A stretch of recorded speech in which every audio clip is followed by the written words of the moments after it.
সালামু আলাইকুম। কি অবস্থা, সবাই কেমন আছেন? আজকে 5 দিন হয়ে গেল, বাড়িতে এখনো পর্যন্ত কথা বলতে পারিনি। নেটের সমস্যা এখনো সমাধান হয়নি। হবে হবে তার কোনো গ্যারান্টি নেই। আমরা যে প্রবাসী, 2 কোটি প্রবাসী আছে বাইরে, সরকারের কোনো মাথা ব্যথা নেই।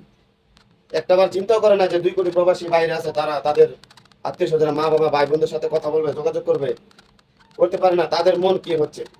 আমরা খাইতে গেলে খাইতে পারি না, কাজ করতে গেলে কাজে মন বসে না। আমাদের তো প্রবাসীরা একমাত্র দেশের পরিবারই সবকিছু, আর কিছু না। আমরা দেশের জন্য, দেশের পরিবারের জন্য, সবার জন্য আমরা কাজ করে যাইতেছি। কষ্ট মাথার গাম বাইরে ফেলাইতেছি, কার কিসের জন্য? এই যে দেখেন, আমার গাম এখন পড়তেছে, এইমাত্র কাজ করে আসছি। তো একটা বিষয় চিন্তা করে দেখবেন আপনারা, দেশে যাই কিছু হয়, নেট বন্ধ করে দেয়। কারণ কি? নেট বন্ধ করে দেয় মানে, একটা বার চিন্তা করেন না যে বাইরে যারা আছে তারা, হ্যাঁ, যোগাযোগ করবে। কিভাবে যোগাযোগ করবে যদি নেট বন্ধ করে দেওয়া হয়? আর আমরা যে প্রবাসী, আমরা যে দেশের কতটুকু মানে মূল্যবান সম্পদ, আমাদের সরকার একটু ভাবে না। তো ভিডিওটা বেশি বড় করতে চাই না। আমরা যারা প্রবাসী আছি, সবাই এক অপরের জন্য দোয়া করবেন, আল্লাহর জন্য সবাইকে সুস্থ রাখা।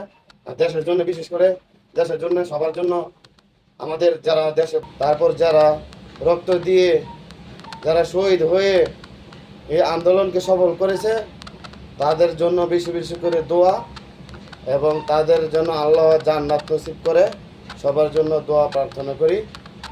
সবাই ভালো থাকবেন, সুস্থ থাকবেন। সালামু আলাইকুম।